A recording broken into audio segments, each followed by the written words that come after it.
हाथों में भारत का झंडा, सीने पर धारित चमचमाते हुए पदक, बजते ढोल नगाड़े और रथ रूपी चार पहिया वाहन को दिशा दे रहे दो दो राजपत्रित अधिकारी।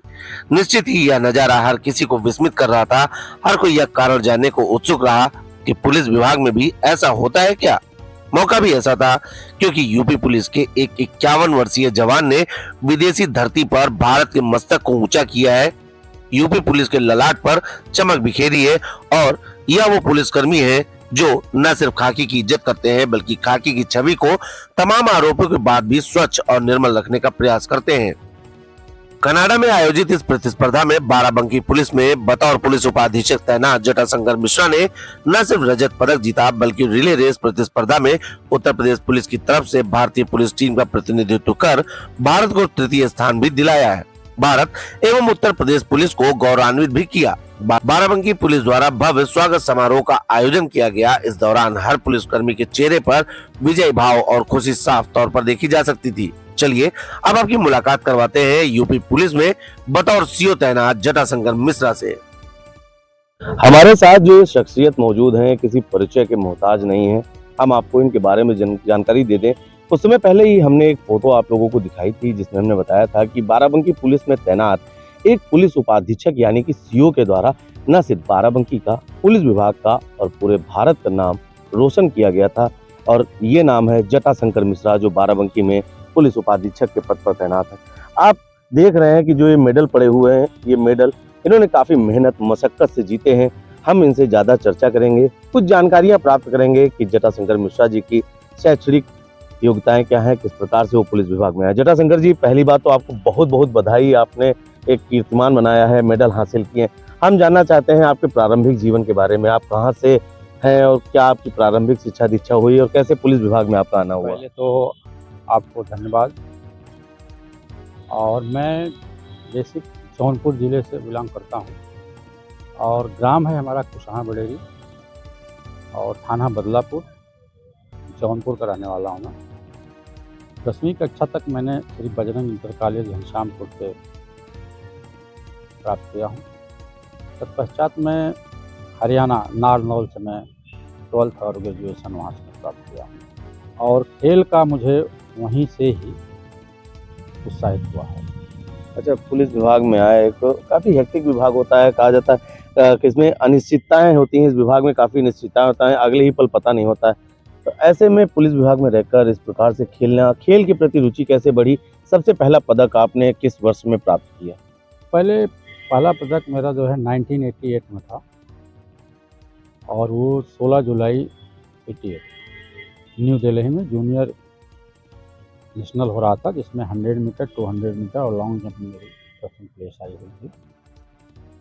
उसके बाद मैं बॉर्डर सिक्योरिटी फोर्स में एज सब इंस्पेक्टर भर्ती हुआ और 1989 में ऑल इंडिया पुलिस होता है जिसमें समस्त पैरामिलिट्री फोर्स, स्टेट पुलिस भाग लेती हैं, जिसमें हमारा 400 मीटर में, 200 मीटर में गोल्ड आया और 91 में भी इसी प्रकार गोल्ड आता रहा। 92 में जूनियर एशिया हुआ जिसमें हमारा सिल्वर मेडल आया 400 मीटर में और 4x रिले में ब्रॉन्ज मेडल आया। उसी को देखते हुए मुझे आउट ऑफ टर्न इंस्पेक्टर बना दिया गया था। 98 एशियन गेम में मैं पार्टिसिपेंट किया था, उसमें मेडल नहीं आया था जो हिरोशिमा में हुआ था जापान में। 95 में भी नेशनल में हमारे कई मेडल थे, ऑल इंडिया पुलिस में भी मेडल थे, 97 में भी थे। 98 में भी एशियन गेम में हमारा सिल्वर मेडल आया था जिसके बेहद हमें असिस्टेंट कमांडेंट बना दिया गया था। 99 में उत्तर प्रदेश पुलिस में स्पोर्ट्स कोटे से सब इंस्पेक्टर की वैकेंसियाँ निकली और मैंने कुछ अधिकारियों से बात किया, उनके द्वारा जो है आश्वासन दिया गया कि आप अपने प्रमाण पत्र जो है भिजवा दीजिए, आपका हो जाएगा। मैंने वैसे फॉलो किया और मेरा जो है सब इंस्पेक्टर हो गया। इसके बाद 2001 में मैंने 2000 में मैंने ओलंपिक पार्टिसिपेंट किया सिडनी ऑस्ट्रेलिया में और 2001 में क्यू जो रसिया का एक हिस्सा है उसमें 400 मीटर हमारा प्रथम स्थान आया था और 2002 में एशियन गेम बुसान में कोरिया में सिल्वर मेडल आया था जिससे एक जियो बना था उत्तर प्रदेश पुलिस से, जिसमें मैं इंस्पेक्टर पद पर प्रमोशन हमारा हुआ। इसके बाद कंटिन्यू अखिल भारतीय पुलिस में हमारे 400 मीटर 200 मीटर में गोल्ड आते रहे 2007 तक। इसके बाद फिर मैंने पुलिस विभाग में नौकरी करना शुरू किया। बेसिक चीज़ें जिसमें मैं भर्ती हुआ था वो भी जानकारी बहुत ही ज़रूरी थी। मैंने 2007-8 में बेसिक ट्रेनिंग मुरादाबाद किया। ट्रेनिंग करने के बाद मैं महानगर लखनऊ में आया और इंस्पेक्टर महानगर बनाया गया। महानगर से मैं इंस्पेक्टर कैंट बनाया गया, इंस्पेक्टर आलमबाग बनाया गया। वहाँ से मेरी पोस्टिंग जो है सीतापुर हो गई। इंस्पेक्टर सिधौली रहा मैं और इंस्पेक्टर महमूदाबाद रहा। बीच में एज स्पोर्ट्स अफसर उत्तर प्रदेश पुलिस का था लगभग 6 साल और 2016 में मेरा डिप्टी एसपी प्रमोशन हुआ। प्रमोशन होते ही मुझे जो है जिले का कार्यभार दिया गया। अमेठी में CO लाइन CO सिटी था। वहाँ से आने के बाद दोबारा मैं स्पोर्ट्स अफसर रहा। बीच में मैं भर्ती बोर्ड चला गया था। भर्ती बोर्ड से फिर 2019-20 में इंटेलिजेंस गोना में एज जेडो जो जोनल ऑफिसर होता है इसका प्रभारी रहा। वहाँ से मेरी नियुक्ति अमेठी की गई और पहली पोस्टिंग अमेठी में यहाँ बाराबंकी की गई, जिसमें रामनगर सर्कल ऑफिसर बनाया गया और 2 जुलाई रामचंद्र घाट बनाया गया। बड़ा लंबा सफर तय किया। अगर बात करें तो आपके पुलिस के उच्च अधिकारियों का जी खुशी थी, उनकी जो प्रसन्नता थी साफ तौर पर दिख रही थी। पूरे बाराबंकी में आपके आगे आपके हाथ में राष्ट्रीय ध्वज था, आप ये मेडल जीत कर आए। गर्व का विषय होता है भारत के झंडे को अपने हृदय पर स्थान देना, और जिसके साए में हम सभी जीते हैं और जिसके साए के लिए हम लोग मेहनत करते हैं, दिन रात मशक्कत करते हैं। मेडल की जैसे ही घोषणा होती है, क्या पहली अनुभूति आती है, कैसा महसूस करते हैं? और अब तक आपको बताते हैं कि कई सैकड़ों मेडल जीत चुके हैं। नहीं, मेडल तो मेरे पास सैकड़ों हैं, लगभग 498 मेडल हैं, जिसमें 28 इंटरनेशनल मेडल हैं, शेष जो है नेशनल और अखिल भारतीय पुलिस के मेडल हैं। तो प्रशंसा तो होती है। अब खासकर हमारी एज अभी 51 हो गई है और मुझे अपने आप में पूर्ण रूप से विश्वास है कि आने वाली पीढ़ी, आने वाली जनरेशन, हम तो ये समझते हैं अगर आप टारगेट अगर बना लेंगे तो कोई चीज़ दूर नहीं है, आपको लक्ष्य प्राप्त होगा।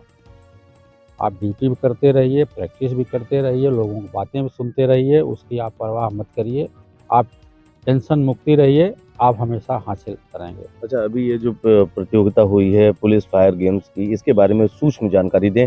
कौन कौन से मेडल आपको प्राप्त हुए हैं? इसमें मेरा 200 मीटर में सिल्वर मेडल प्राप्त हुआ है, 4x100 मीटर में ब्रॉन्ज मेडल प्राप्त हुआ है। अच्छा, अभी आगे भविष्य को लेकर क्या तैयारियां हैं? क्योंकि जिस तरीके से, अगर ये अतिशयोक्ति कहना नहीं होगा कि पुलिस विभाग के जो होते हैं कर्मचारी, उनको जवान क्यों कहा जाता है, वो शायद इसीलिए कहा जाता है क्योंकि आप लोग कभी बूढ़े नहीं होते हैं। मानसिक तौर पर तो बिल्कुल नहीं बूढ़े होते हैं और दूसरों को प्रेरणा देते हैं, और निश्चित ही आपने जो प्रेरणादायी कार्य किया है उसकी जितनी प्रशंसा की जाए कम है। भविष्य को लेकर और क्या कुछ खास तैयारियां हैं? आने वाले समय में क्या कुछ खास गेम्स खेलने जा रहे हैं? देखिए, आने वाले समय में सरकार भी बहुत मदद कर रही है खिलाड़ियों के लिए और विभाग भी मदद कर रहा है। अभी 554 खिलाड़ी स्पोर्ट्स कोटे से उत्तर प्रदेश पुलिस में लिए गए हैं, सब ज्वाइन कर लिए हैं, अंडर ट्रेनिंग है, ट्रेनिंग उनकी चल रही है, सुविधाएँ बहुत दी जा रही हैं। बस उनके साथ हम खिलवाड़ नहीं करें और अपने आप को हम धोखा नहीं दें। जिस पर्पज़ के लिए हम भर्ती हुए हैं वो पर्पज़ हमारा होना चाहिए, एक लक्ष्य होना चाहिए, तो परफॉर्मेंस दूर नहीं है। एक अंतिम सवाल हम आपसे लेंगे जो युवाओं से जुड़ा है, और हम आशा करते हैं कि जो हमारे सैकड़ों दर्शक, हजारों की संख्या में दर्शक हमारे इस वक्त हमें देख रहे हैं, वो इस महत्वपूर्ण सवाल पर विशेष ध्यान दें। पुलिस विभाग को सेवा, सुरक्षा, अनुशासन को लेकर जाना जाता है। ऐसे में यूपी पुलिस की अगर खासकर बात करें तो यूपी पुलिस में काफ़ी ज़्यादा अनिश्चितताएं होती हैं। तमाम जो शिक्षार्थी हैं, विद्यार्थी हैं, जो विद्यार्थी जीवन में रह के तमाम परेशानियां उठा रहे हैं, मेहनत करते हैं, और वो लगातार ये बात कहते हैं कि उनको सुख सुविधाएं नहीं मिल पाई, जिस कारण से भविष्य में वो आगे नहीं बढ़ पाए। जटाशंकर जी पुलिस विभाग में हैं, तमाम युवा आपको देख रहे हैं, उनकी शिकायतें रहती हैं कि उनको सुविधाएं नहीं मिल पाई। अब चूंकि जिस विभाग से आप आते हैं तो इसमें बहुत ज़्यादा सुविधाएं नहीं मिलती। ऐसे में ऐसे युवाओं को क्या संदेश देना चाहेंगे? जिस प्रकार से आपने मेडल जीता है, ये उन छात्रों के लिए काफ़ी प्रेरणादायी सिद्ध होगा। मैं तो यही बताना चाहता हूँ, एक तो या छोटा खिलाड़ी हो या बड़ा खिलाड़ी हो, अगर उसको कुछ भी खाने को मिल रहा है, अगर पानी मिल रहा है तो उसको अमृत समझे, दूध समझे पानी को ही। तो ज़रूर है कि उसको शरीर में लगेगा। और किसी को देखने से ये नहीं कि भाई वो दूध पी रहा है और मैं पानी पी रहा हूँ, इससे मैं नहीं मानता हूँ कि भाई परफॉर्मेंस कोई फ़र्क पड़ेगा, क्योंकि मैं इस चीज़ से निकला हुआ, मैं खुद वेजिटेरियन हूँ। मैं विदेशों में 6-6 महीने तक लगातार रहा हूँ, तो आलू खाकर और चावल खाकर मैं परफॉर्मेंस दिया है। तो फैसिलिटी पे मैं नहीं जाता हूँ, आप अपने कर्तव्य पे जाइए, अपने आप को धोखा मत दीजिए। जिस लक्ष्य के लिए आपको माँ-बाप आपको ग्राउंड में अगर भेज रहे हैं, तो ग्राउंड में उसका वर्क करिए। उसपे हम ये नहीं कि अगर घर से भेजे जा रहे हैं, तो अगर रास्ते में बैठ रहे हैं और रोडबाजी कर रहे हैं, तो वो परफॉर्मेंस नहीं आएगी। आप अगर टारगेट बनाएँगे, कोई आपका सहयोग करे न करे, आप ज़रूर उस लक्ष्य तक पहुँच जाएँगे। बहुत बहुत धन्यवाद। एक बार फिर आपको बहुत बहुत बधाई। आप जटाशंकर मिश्रा जी हैं, जिन्होंने तमाम विषयों पर जानकारी दी और साफ तौर पर उन्होंने ये भी बताया है कि तमाम ऐसे शिक्षार्थी, तमाम ऐसे विद्यार्थी, तमाम ऐसे युवा जो यह बात कहते हैं कि उनके पास साधन नहीं था या उनके पास कोई व्यवस्थाएं नहीं थी जिस कारण वो भविष्य में आगे नहीं बढ़ पाए, उनके लिए जटाशंकर मिश्रा जी स्वयं में एक प्रेरणा है, क्योंकि आप उत्तर प्रदेश पुलिस के जवान भी हैं। 51 साल की उम्र में भी इन्होंने न सिर्फ पुलिस विभाग का, बाराबंकी का, पूरे देश का नाम रोशन किया है, और जिसके कारण से आज इनका नाम पूरे विश्व में बड़े इज्जत से लिया जा रहा है। और कहीं ना कहीं यूपी पुलिस में ऐसे सिपाही जो हैं वो लगातार यूपी पुलिस का मस्तक ऊंचाई पर रखते हैं। जनपद बाराबंकी से द कैमरा 1 999 के लिए नीतीश मिश्रा।